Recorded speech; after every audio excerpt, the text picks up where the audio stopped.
하나님의 형상대로 지음받은 인간에게 하나님께서는 약속을 주셨습니다. 언약이라고 하는 것을 주셨습니다. 창세기 2장 16절부터 17절에 여호와 하나님이 그 사람에게 명하여 이르시되 동산 각종 나무의 열매는 네가 임의로 먹되 선악을 알게 하는 나무의 열매는 먹지 말라. 네가 먹는 날에는 반드시 죽으리라 하시니라. 하나님께서 언약을 주셨습니다.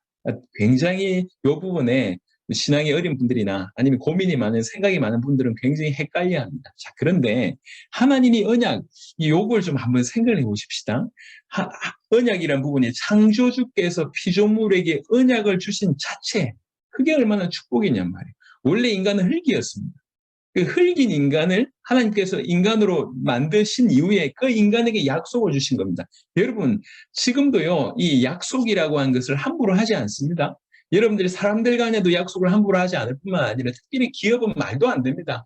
여러분이 예를 들면 중소상공인 한다고 하실 때 여러분들이 어딜 가서 삼성이든지 현대든지 저기 전 세계적인 기업하고 약속을 하나 체결한다, 굉장히 어려운 일입니다. 그러니까 그 대기업에서 약속을 준다고 하는 것은 그만큼 여러분들의 어떤 실력이나 뭔가를 인정하기 때문에 약속을 허락하는 거잖아요. 요 각도입니다. 하나님이 인간에게 약속을 줬다는 얘기는 그만큼 인간을 인정했다는 얘기예요. 열왕기하 13장 23절에 보세요. 여호와께서 아브라함에게 이삭과 야곱과 더불어 세우신 언약 때문에, 그 언약 때문에 이스라엘에게 은혜를 베풀며 그들을 불쌍히 여기시며 돌보사 멸하기를 절개하지 아니하시고 이때까지 자기 앞에서 쫓아내지 아니하셨더라. 언약 때문에 그들을 돌보셨다고 얘기합니다. 우리 하나님은 언약 주실 때에 당신의 목숨 걸고 언약을 허락하십니다.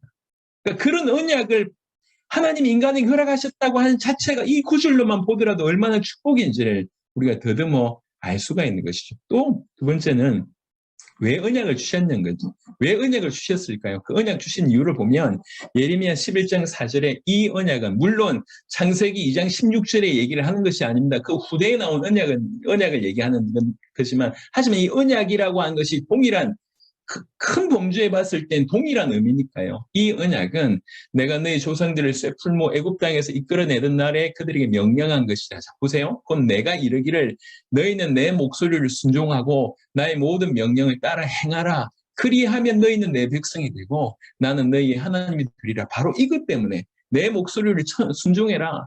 이 언약에 순종해라. 내 모든 명령을 따르라. 그리하면 지속적으로 너희는 내 백성이 되고 나는 너희 하나님 되리라. 우리 하나님께서 우리에게 언약 주신 이유가 바로 이것 때문입니다. 자, 그런데 더 중요한 것은 이 언약이라고 하는 것이 굉장히 지키기 쉬운 언약이라고 하는 것이에요. 무슨 말이냐면, 이제 학자들의 얘기가 다양하지만요. 그때 당시 고대 근동에서 있었던 그런 어떤 과일의 열매가 우리처럼 지금 애플 이러지 않습니다. 그때 그 시대는 애플이 없었답니다. 그 고대 근동에는. 그래서 이제 이 선악을 알게 하는 나무 열매가 이제 다른 데 있는 그 흔한 감람나무나 아니면 포도나무 열매였을 것이라고 추측합니다. 특별한 나무 열매가 아니에요. 열매 자체가 중요한 것이 아니라 그 나무 자체가 중요한 거죠. 동산 중앙에 있는 그 위치에 있는 그 나무, 그게 하나님께서 허락하신. 그러니까 다른 나무 열매보다 너무 맛있다 이런 게 아니에요. 어디에 있는 동일한 성질의 나무일 가능성이 큽니다. 그 약속은 여러분 이거잖아요. 우리가 착각을 많이 하고 있는데 내가 예를 들면 5억짜리 도자기를 하나 가지고 있어요. 이 도자기가 너무 귀해가지고 애들 보고 야 절대로 손대면 안 돼. 큰일 나. 이런 의미가 아니라니까요. 하나님에게는 이 나무 열매가 중요하지 않습니다. 하나님은 지금 누가 중요합니까? 인간이 중요합니다. 인간이. 이게 너무 귀해서 손대지 말라 이런 각도가 아니에요. 지금 인간에게 포커스가 있습니다. 그 인간에게 당신의 말씀을 지키는지 안 지키는지 또 지킬 것을 요구하는 이 포인트가 중요한 것이, 이게 지금 중요한 게 아니라는 거예요. 그래서 이거는 다른 나무 열매보다 너무 값져서 따먹지 말라 그런 개념이 아닙니다. 약속입니다. 약속. 지키기 쉬운 약속이에요. 마치 제가 자주 언급하던데 예를 들면 다른 계단으로 올라가지만 요 계단은 올라가지 마. 이런 거하고 똑같습니다. 다른 바위는 만지는데 요 바위 만지지 마. 그런 거하고 똑같습니다. 아주 지키기 쉬운 약속입니다. 그 지키기 쉬운 약속이면서 하나만 요구합니다. 그게 뭐죠? 순종을 요구합니다.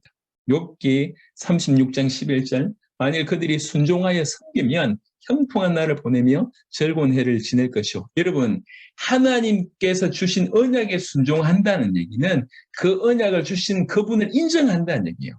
그분을 인정한다는 얘기는 그분을 예배한다는 얘기입니다. 그러니까 약속을 지킨다는 얘기는 약속을 주신 하나님을 인정한다는 얘기고 그 하나님을 경외한다는 뜻입니다. 예배한다는 뜻입니다. 하나님은 그걸 원하십니다. 그래서 이 언약 자체가 우리에게 힘든 게 아니에요. 그냥 동일하게 살고 있어요.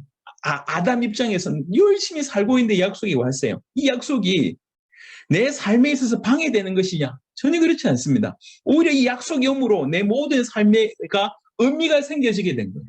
그냥 예전엔 그냥 삶이었는데 동일한 삶을 살고 있는데 이 언약이 오므로 나는 언약을 지키는 삶을 살고 있고 예배를 하는 삶을 살고 있는 것입니다. 이 언약이 왔기 때문에 그게 우리에게 축복이 되는 것이죠.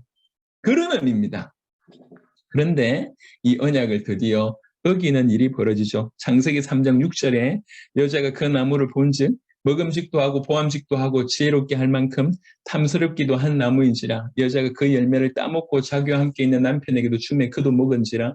기가 막힌 사단의 속임수에 빠져서 이런 언약을 어기는 따먹는 일이 벌어지는데 호세아 6장 7절에는 이렇게 표현합니다. 우리 하나님이 그들은 아담처럼 언약을 어기고 아담이 언약을 어겼다. 그리고 아담처럼 그들도 언약을 어겼다. 그리고 거기에서 나를 반역하였다. 이렇게 얘기합니다.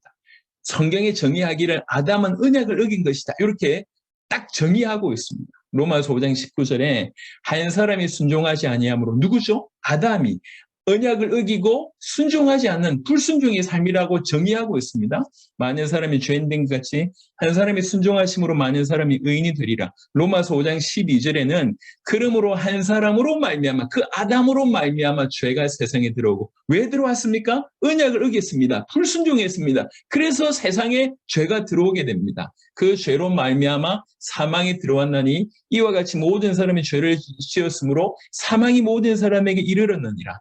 이 언약에 대한 불순종, 언약을 어기고 불순종한 그 죄의 결과가 지금 오늘날 전 세계를 이렇게 저주 가운데 두게 되었다는 것이죠. 신명기 28장 15절에 네가 만일 네 하나님 여호와의 말씀을 순종하지 아니하여 내가 오늘 너에게 명령한 그의 모든 명령과 규례를 지켜 행하지 아니하면 이 모든 저주가 너에게 임하며 너에게 이를 것이니. 지금 우리는 저주가 임한 세상을 목도하고 있습니다. 왜 그렇습니까? 이 언약을 어긴 겁니다. 왜 언약을 어겼습니까?